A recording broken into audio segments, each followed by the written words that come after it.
कि जीवन में रस है तो भक्ति के कारण है। अगर भक्ति जीवन में से निकल जाती है तो जीवन नीरस हो जाता है। इसी प्रकार से प्रेम, करुणा, दया, विशालता, सहनशीलता, सबर, संतोष, समदृष्टि, ये एक ऐसी अवस्थाएं हैं, ऐसी भावनाएं हैं जिनकी ओर अग्रसर होने के लिए महापुरुष हमेशा प्रेरित करते आए हैं। तो आज भी इस सत्संग में आपको, इस समागम में यही प्रेरणा मिली है। यहाँ पर कोई और दुनियावी शक्तियाँ और ताकतें प्राप्त करने की कोई एक जादू इत्यादि या फिर कोई ऐसी मिरेकल्स इत्यादि की बातें नहीं की जा रही हैं।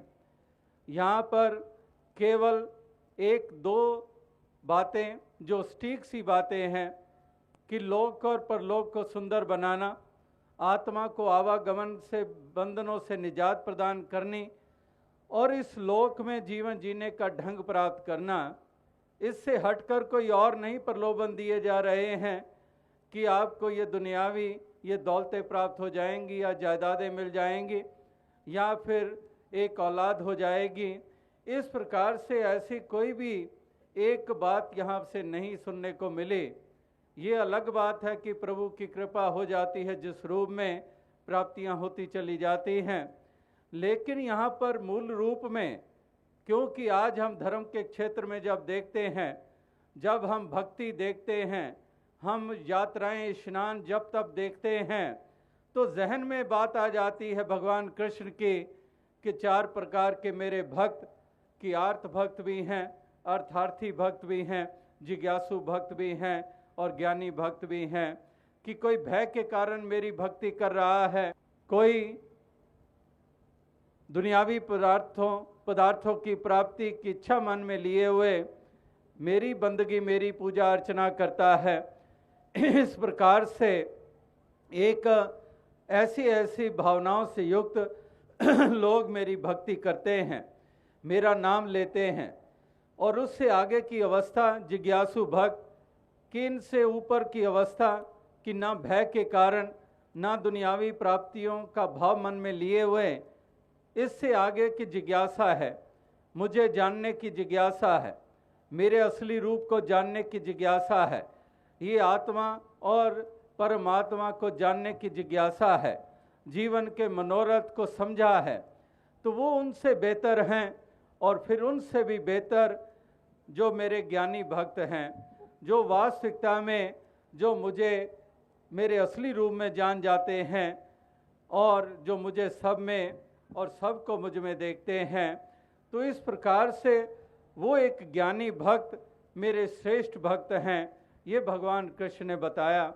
तो कहने का भाव यही है, कहने का तात्पर्य यही है कि महापुरुष, संतजन, भक्तजन वो हमेशा ही इस बात की तरफ ही ध्यान दिलाते हैं कि ये हमारे जीवन का मनोरथ क्या है, कि आए हैं किस काम को, कि किस काम के लिए आए हैं, हमारा मनोरथ क्या है, क्या खाना पीना सोना भोग इत्यादि, यही हमारे जीवन का मनोरथ है, जीवन का मनोरथ है। ये तो पशु पंछी जानवर भी कर रहे हैं कि निद्रा भोजन भोग भय, ये पशु पुरख समान, ज्ञान अधिक एक नर में ज्ञान बिना पशु जान। कि वास्तविकता में निद्रा भोजन भोग भय ये तो पशु पंछी जानवर और इंसानों के तुल्य हैं, ये एक सरीके हैं।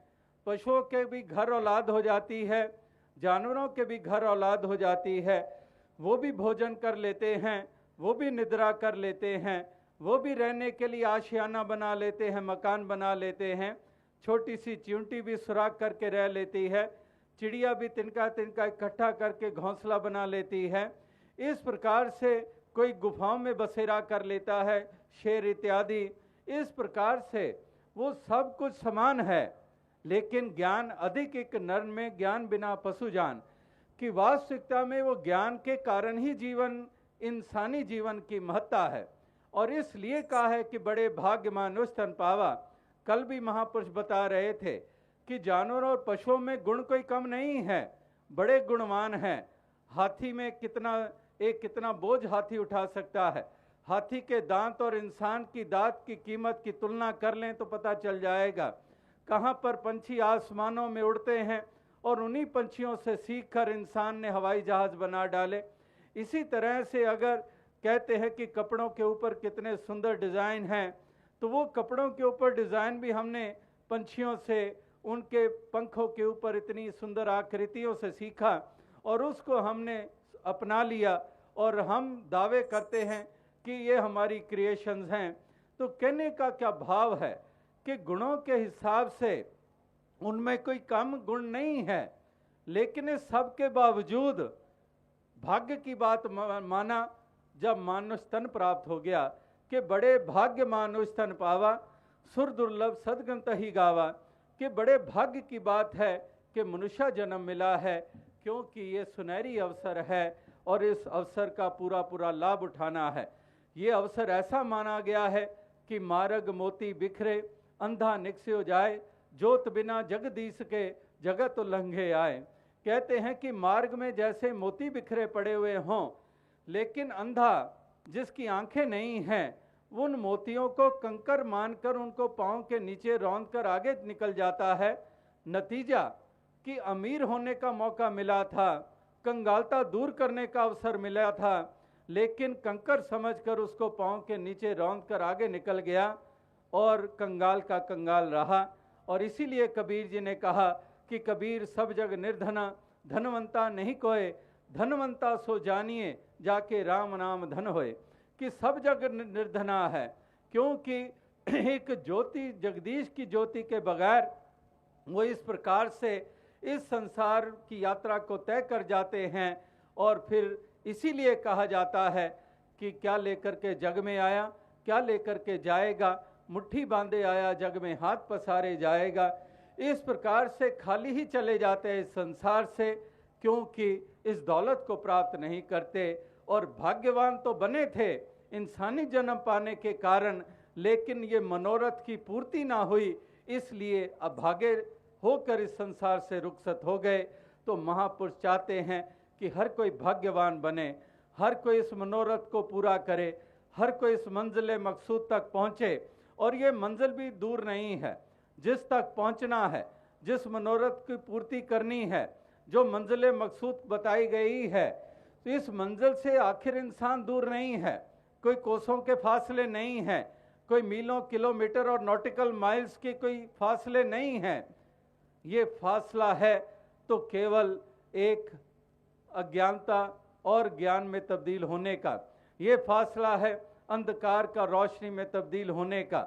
इससे अलावा और कोई फासला नहीं है। अगर सोचे कि जंगलों में जाके ये मंजिल मिल जाएगी, तो महापुरुष कहते हैं कि अगर काहे रे बन खोजन जाई, सर्वनिवासी सदा लेपा तोहे संग समाए। कि काहे रे बन खोजन जाए, कि बनों में खोजने जा रहा है, तो उसी कस्तूरी जैसे वो एक हिरण की नाभि में कस्तूरी है, तो वही बात कह रहे हैं कि कस्तूरी कुंडल बसे और मृग ढूंढे बन माहे। कि इस प्रकार से मृग कहाँ कहाँ भटक रहा है, सोचता है कि कहीं और से ये एक वासना आ रही है, लेकिन जानता नहीं कि वो तो मेरे करीब है। इसी प्रकार से वस्तु कहीं ढूंढत कहीं किस विधि आवे हाथ, कहे कबीर तब पाइए जब भेदी लीजिए साथ। कि वास्तविकता में भेदी की ज़रूरत है। जब भेदी मिल जाता है तो ये सब जो है ये मंजिल से दूर नहीं रहते, मंजिल घर में ही घर का पता चल जाता है कि घर ही में हैं, और घर ही में घर से अनजान होकर हम भटकते हैं। लेकिन जब भेदी मिल जाता है तो फिर भटकन नहीं होती है और फिर निस्तारा हो जाता है, पार उतारा